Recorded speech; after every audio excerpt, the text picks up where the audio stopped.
안녕하세요. 서동진 작가입니다.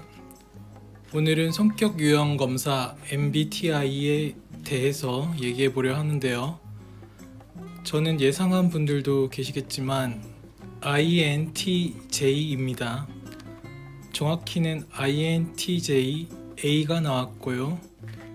세부사항으로 살펴보면 내향형 85%, 직관형 51%, 사고형 63%, 계획형 89%, 확신형 83%가 나왔습니다. INTJ를 소개하는 글에서 용이 주도한 전략가로 묘사가 되어 있는데요. 제가 하는 일에 있어서는 용이 주도하려고 노력하는 것 같긴 한데 일상생활에서는 조금 느슨한 편이거든요. 제가 생각할 때 성격이라는 것이 성장할수록 변하기도 하고 성인이 되고 나서 어느 정도 틀이 잡히는 것 같거든요. 저는 어릴 때는 계획적이고 효율적이고 혼자 공부하고 노는 것을 그렇게 좋아하지는 않았는데요.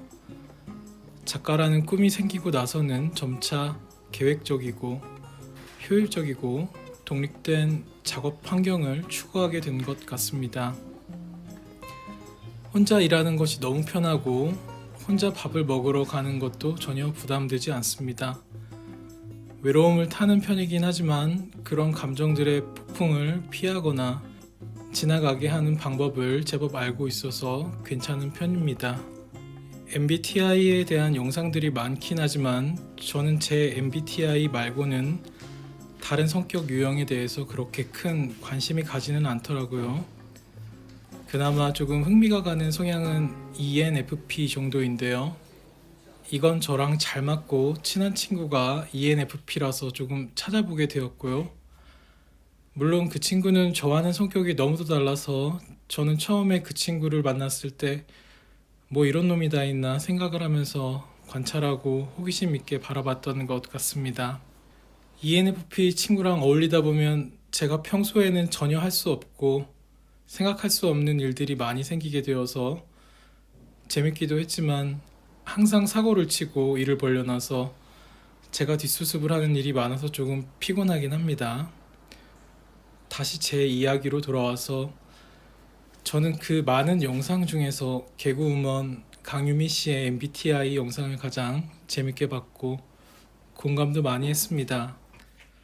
영상 속에 등장하는 INTJ 회사원 곽희연 씨는 로봇처럼 행동하고 조금은 차가워 보이기도 하고 회사원들과 일상 대화를 하는 것이 매우 어색해 보이는데요. 저를 좀 대입해보면 INTJ는 로봇은 확실히 맞는 것 같습니다. 저는 변수가 그렇게 크지 않아요. 저의 생활 패턴을 살펴보면 시간 활용을 함에 있어 일정한 값이 있고 계획한 대로 효율적으로 일하는 것을 선호합니다. 사람들과 말하는 것은 사회화가 어느 정도 돼서 로봇처럼 딱딱하게 말하지는 않은 것 같습니다.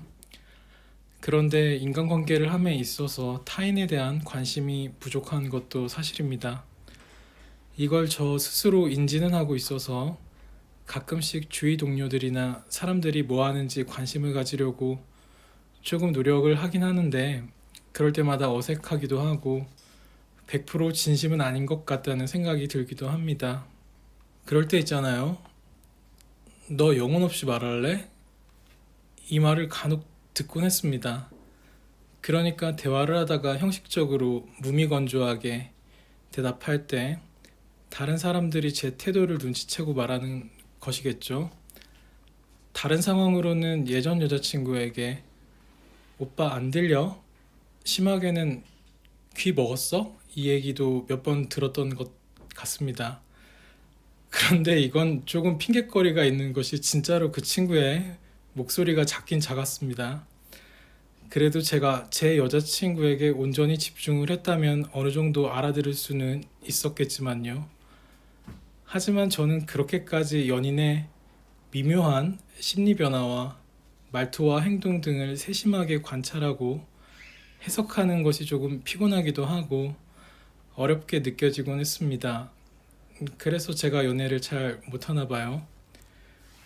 다음으로 INTJ의 특징 중 하나인 높은 이상과 계획적인 삶, 그리고 완벽주의 추구에 대해서 이야기해 보려고 합니다. 저 같은 경우에는 조금 신중하다고 해야 하나요? 어떤 일을 선택할 때 고민하는 시간이 조금 오래 걸리는 편이긴 하거든요. 일단 해보고 생각하자라는 마인드는 저와는 정말 다른 세계의 마인드 같고요. 어떤 일을 선택할 때 정말로 많은 고민을 하면서 로드맵을 그립니다. 일을 진행하게 될 때 모든 변수를 다 머릿속에서 생각을 하는 편이죠. 선택까지의 과정이 조금 오래 걸리는 것이 단점이긴 하지만 신중하게 선택을 하고 나면 그 일에 관해서는 일사천리로 일이 진행되곤 합니다. 물론 과정에서 실수를 하고 버벅될 때도 있긴 하지만 제가 생각하고 선택한 일에 대해서는 최선을 다하려 하고 연구를 많이 하는 편이지요.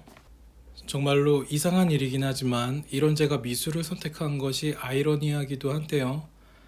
작가를 하겠다고 마음을 먹기까지는 고민의 시간이 그렇게 오래 걸리지는 않았습니다. 일단 창작이라는 것이 너무 재밌기도 하고 작업실이라는 공간과 제가 그림을 그리면서 오랜 시간 독립적인 공간에서 생산적인 일을 하는 프로세스가 저랑 너무 잘 맞았거든요. 저는 회사 생활을 오랜 기간 한 적이 없습니다. 일단 저는 저에게 명령어를 내려주는 사람이 많으면 극심한 피로를 느끼거든요. 사수, 부사수가 한두 명 있으면 그래도 업무를 진행하는 것이 어렵지는 않지만 상관이나 동료들이 너무 많은 환경에서는 정말로 일을 잘할 수가 없겠더라고요.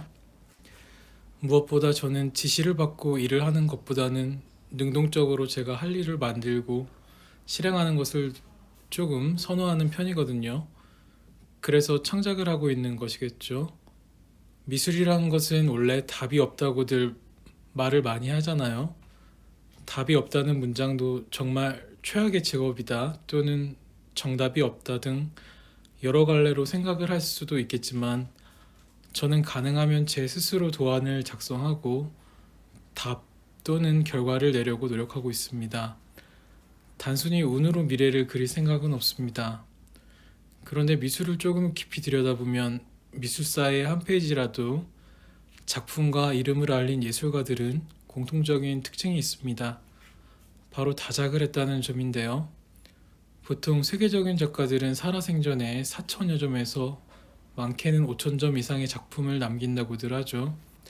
저 같은 경우에는 완성된 작품 기준으로 200점 정도 미술 작품을 만든 것 같고 드로잉이나 글과 산문 등을 합치면 5, 600점은 거뜬히 넘을 것 같기는 하거든요. 이미 유튜브 콘텐츠로도 140편 정도 제작했고 제가 몇 살까지 살지는 모르겠지만 세계적인 작가들의 작업량에 못 미친다 하더라도 그에 준하는 작업량을 뽑아내지 않을까 생각하고 있습니다. 물론 제가 건강하고 오래오래 산다는 기준으로 말이죠. 어떻게 생각하면 일 중독일 수도 있겠지만 글을 쓰고 미술 작품을 만드는 일은 저에게 굉장히 재밌고 흥미로운 일이라서 일 중독이라는 말보다는 즐겁고 생산적인 활동 또는 놀이라고 보시면 될 것 같습니다. 높은 이상에 관해서는 저는 미술을 하면서 줄곧 세계적인 작가를 꿈꾸고 있는데요. 그런데 참 현실은 녹록지가 않죠.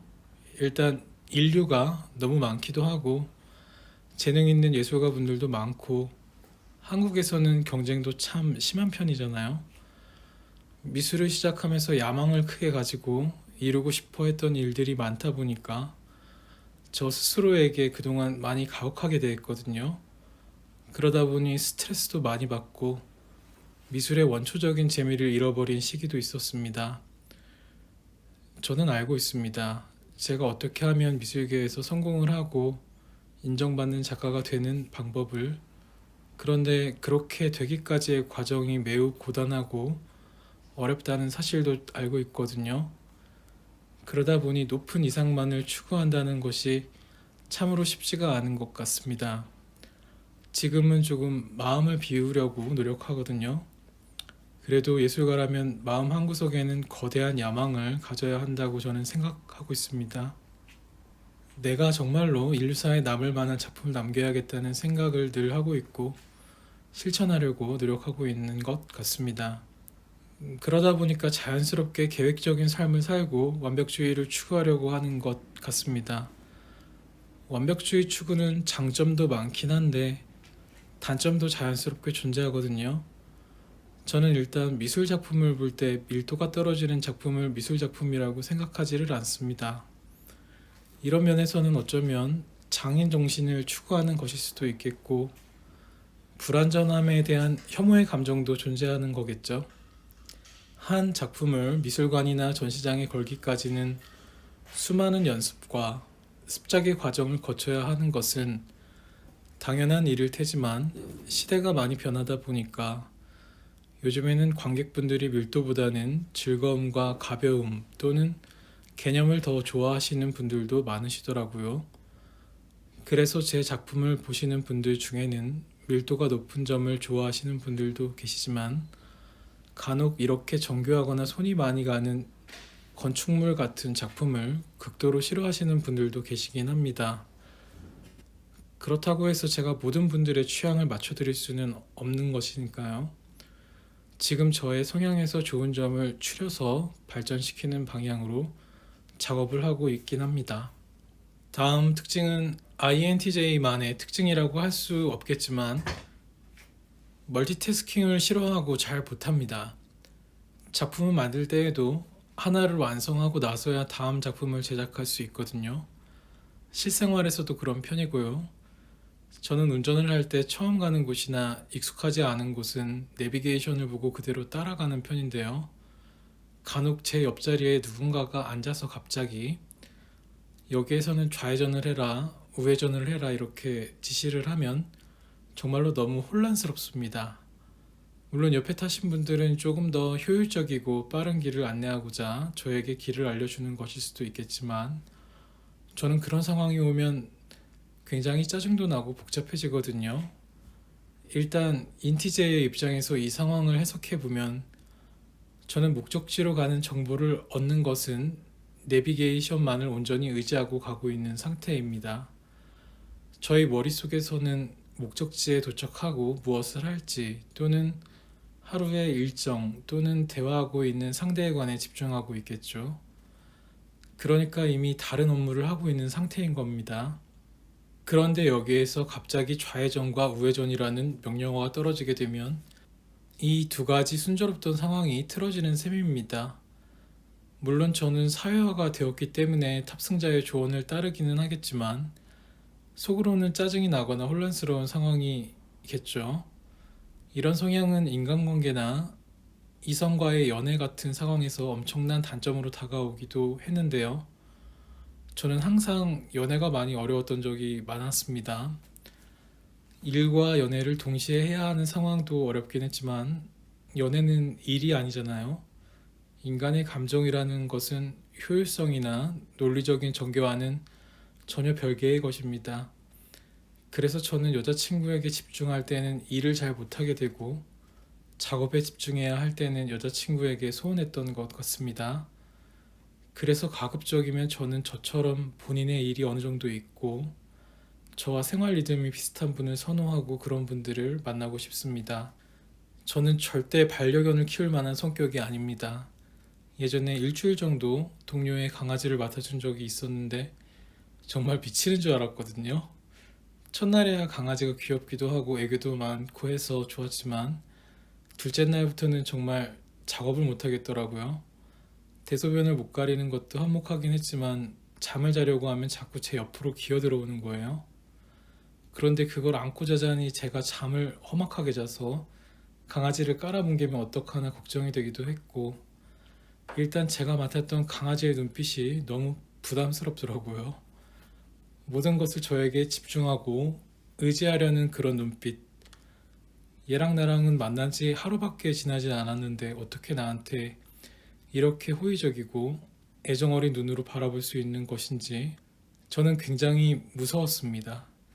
저는 그 이후로는 강아지를 키우겠다는 생각을 절대 안 합니다.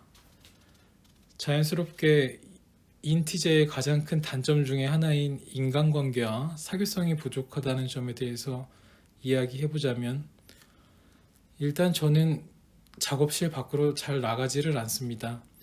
집에 있을 때도 마찬가지고요. 그래서일까 친구들도 적은 편이고 만나는 사람도 거의 없는 편이죠. MBTI 검사에서 나오는 문항처럼 주말에 조용히 쉬면서 에너지를 얻는 편이거든요. 저는 어릴 적에 부모님에 의해서 강제로 교회에 갔을 때 너무 고통스러웠습니다. 주말 예배는 3시간 정도를 할애해야 하잖아요.